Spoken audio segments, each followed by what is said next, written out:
Assalamualaikum warahmatullahi wabarakatuh. Alhamdulillah, jumpa lagi di channel YouTube saya. Semoga membawa keberkahan dan kemanfaatan. Amin Allahumma amin.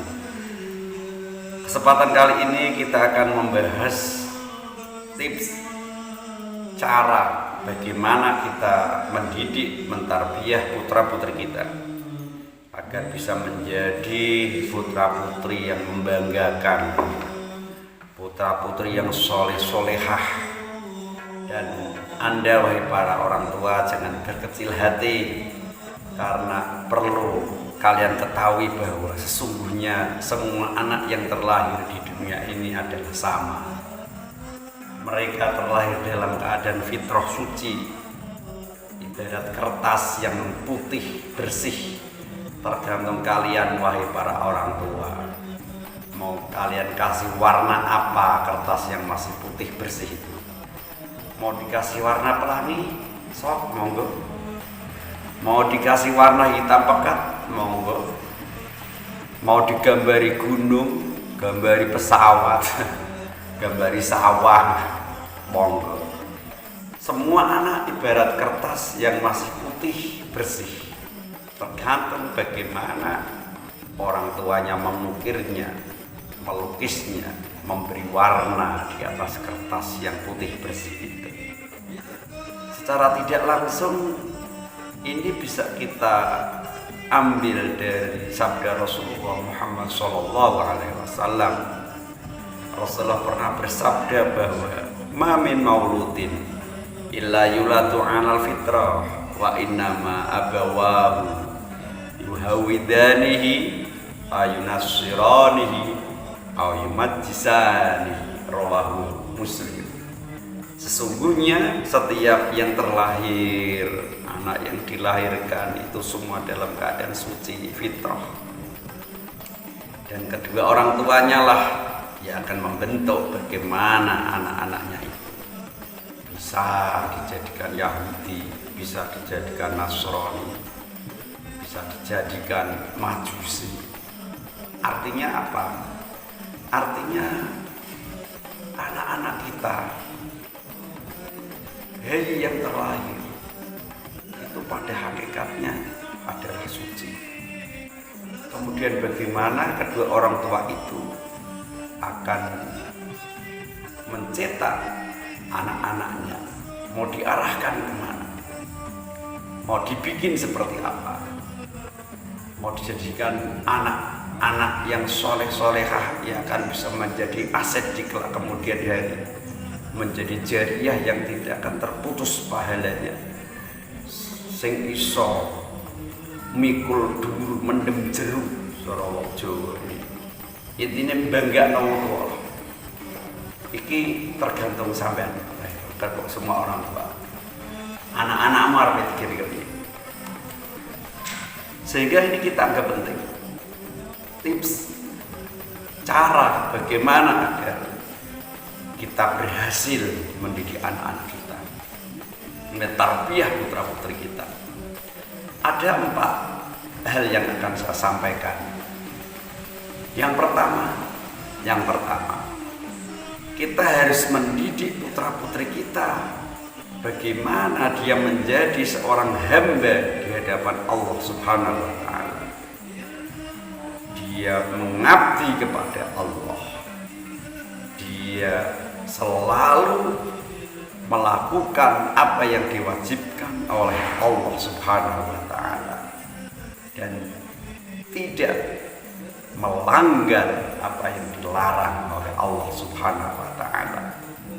Secara tidak langsung di dalam surat Luqman Al-Hakim, sampai dibuat surat, nama surat di dalam Al-Quran.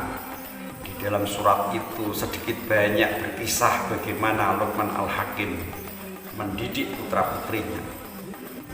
Dikatakan di dalam surat Luqman ayat 13, wa idh qala Luqmanu libnihi wa huwa ya'idu ya bunayya la tusyrik billah innasyirka la dzulmun adzim. Bagaimana Luqman Al-Hakim memberi nasihat kepada anak-anaknya, wahai anak-anakku, Jangan sekali-kali kalian mensekutukan Allah.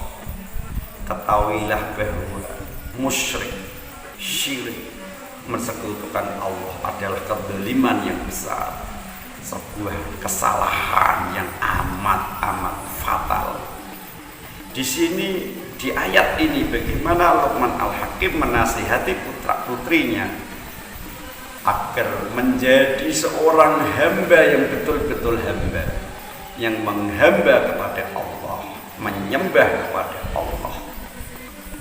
Jangan mensekutukan Allah dengan apapun.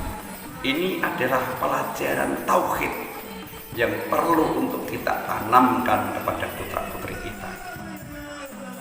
Juga Rasulullah Muhammad SAW, bagaimana Rasulullah mengatakan bahwa murus sobiyya bis sholat idza balagha sab'a sinin wa idza balagha 'ashra sinin fadribuhu 'alaiha. Rasulullah mengatakan, wahai orang tua, saat anak-anakmu sudah berusia 7 tahun, maka perintahkanlah untuk melakukan sholat, dan tentunya kewajiban-kewajiban yang lain. Tentunya juga bagaimana memberi pengetahuan agama yang berkaitan dengan kewajiban-kewajiban anak kita itu. Puasa, sholat, syarat rukunnya, dan seterusnya. Memberi pelajaran tentang Al-Quran dan seterusnya. Sejak anak kita usia 7 tahun, dan ketika anak kita usianya 10 tahun berani meninggalkan kewajiban-kewajibannya, maka hukumlah dia. Fadribuhu ilaiha 'alaiha. Berilah hukuman kepada putra-putri kamu yang sudah mencapai umur 10 tahun ketika berani meninggalkan kewajiban-kewajibannya. Dan di dalam surat Luqman Al-Hakim juga memberi nasihat kepada putra-putrinya. Ya bunayya aqimis sholata wa'mur bil ma'rufi wanha 'anil munkar. Wahai anakku, kerjakan sholat, dirikanlah sholat. Perintahkan yang ma'ruf, kebaikan-kebaikan, dan cegahlah kemungkaran-kemungkaran. Dari ayat-ayat dan hadis ini bisa kita tarik sebuah kesimpulan. Pertama kali, bagi orang tua, kalau menginginkan putra-putrinya menjadi putra-putri yang membanggakan, putra-putri yang soleh-solehah, maka didiklah putra-putrimu bagaimana agar mereka beribadah kepada Allah Subhanahu wa Ta'ala, menghamba kepada Allah Subhanahu wa Ta'ala. Yang kedua, sebagai orang tua ini juga harus mendidik putra-putrinya bagaimana mereka berbakti kepada orang tua, akhlakul karimah kepada orang tua, bersyukur kepada orang tua. Masih di dalam surat Luqman, Allah Subhanahu wa Ta'ala berfirman, wa wasaina insana biwalidayhi hamalatu ummuhu wahnan ala wahni wa fisalu fi amaini anishkurli wali walidayka ilayal masir. Dalam ayat tersebut bagaimana Allah berpesan kepada manusia untuk berbakti kepada kedua orang tuanya. Pertama kepada ibu yang telah mengandung kita. Gimana seorang ibu ibarat kandungan anaknya berbobot 3,5 kilo, selalu dibawa oleh sang ibu. Ke pasar dibawa, ke masjid dibawa, ke majlis taklim dibawa. Saat tidur, bagaimana posisi ibu yang sedang hamil begitu susahnya. Mau tidur tengkurap kayak timbangan. Tidur rumah iki kayak gunung. Mula wong lanang, wahai kaum laki-laki, jangan kau sia-siakan istrimu yang telah mengandung anak-anakmu. Ora percaya wahai para suami jajalan, nggih mbolen ning wetengmu bobot 3,5 kilo. bawa kemana-mana itu. Kalau kamu sanggup, hebat.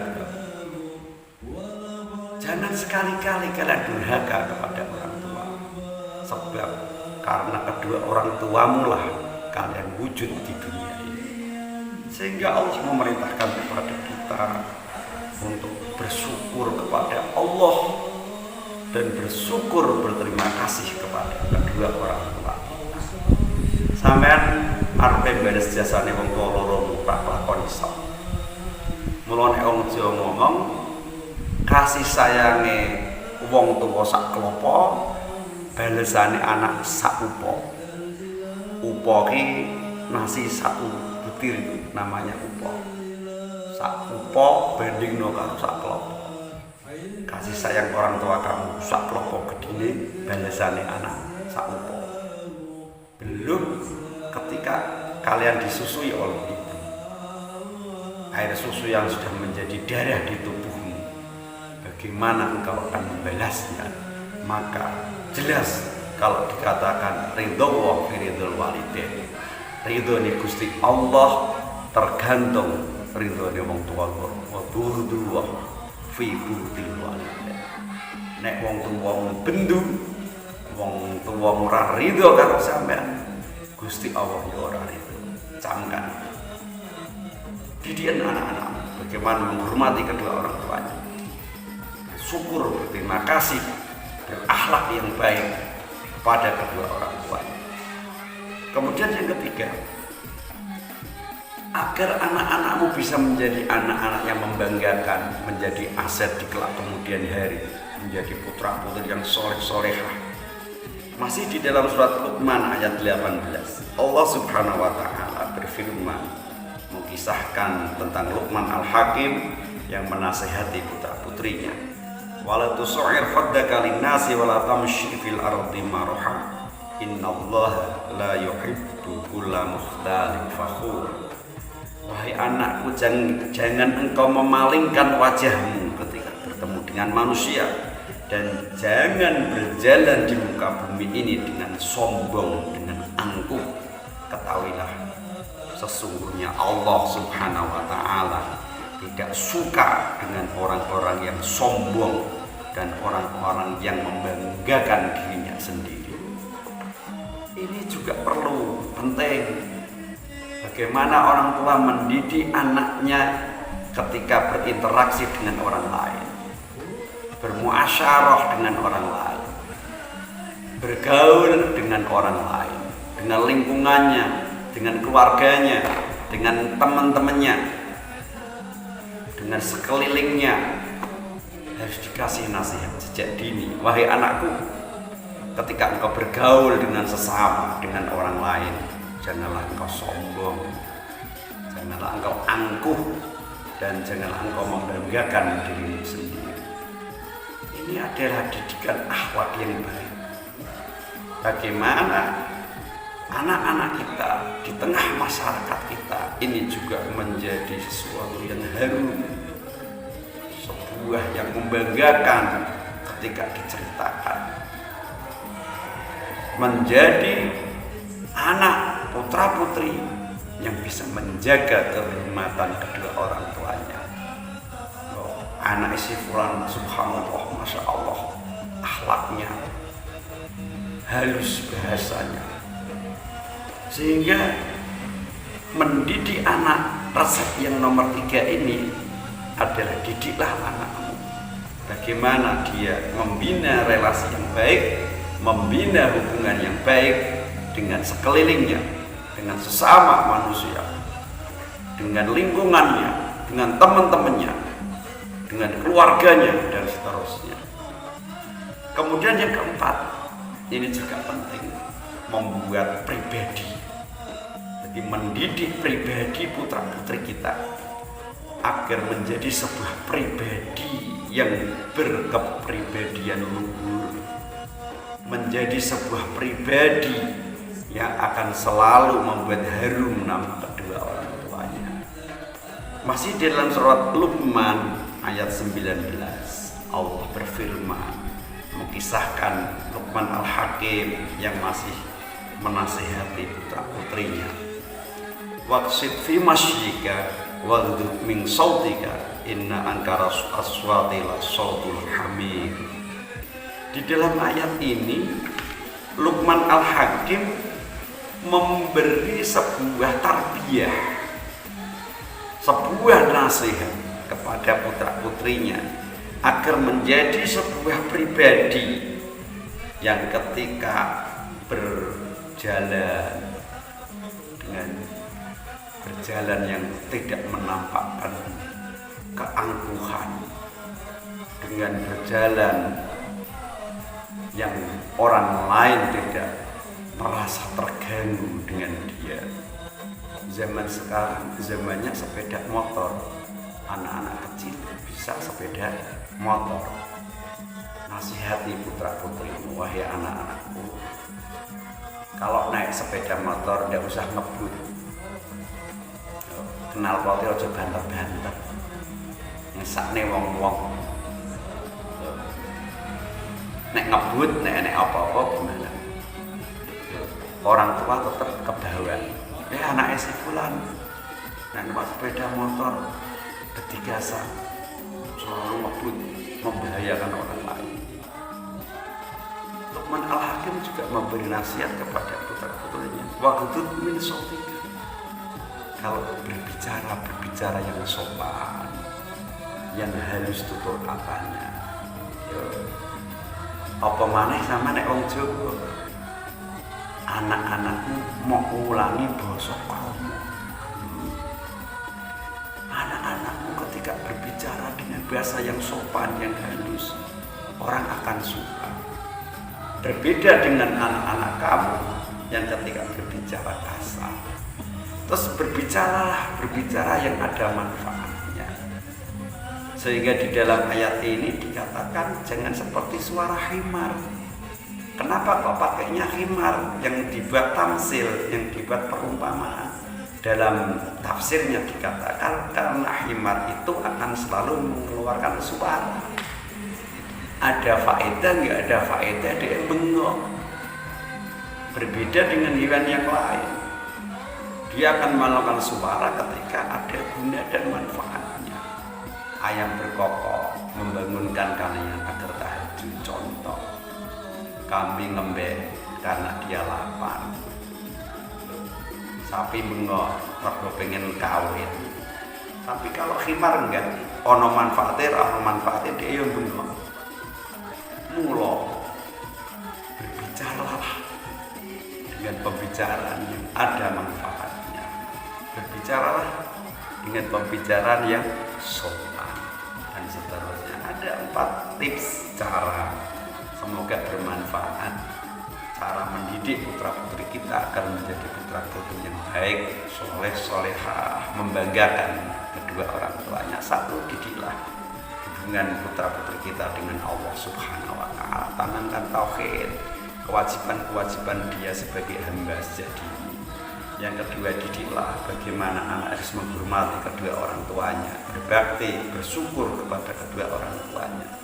Dan yang ketiga, didiklah bagaimana putra-putrimu menjalin relasi dengan sesama, dengan lingkungan, dengan sahabat, dengan teman, tetangga, keluarga. Dan yang keempat, bentuklah pribadi putra-putri kamu menjadi sebuah pribadi yang membanggakan, pribadi yang haru, pribadi yang sopan.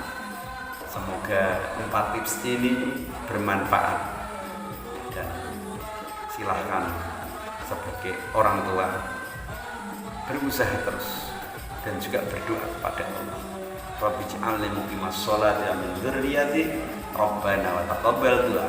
Rabbana hab lana min azwajina wa dzurriyyatina qurrata a'yun waj'alna lil muttaqina imama. Semoga bermanfaat dan putra-putri kita menjadi putra-putri yang soleh-solehah dan kita menjadi orang tua yang sukses berhasil mendidik putra-putri kita menjadi orang tua yang membanggakan dan putra-putra kita juga menjadi putra-putri yang membanggakan bagi kita. Sekian, wassalamualaikum warahmatullahi wabarakatuh.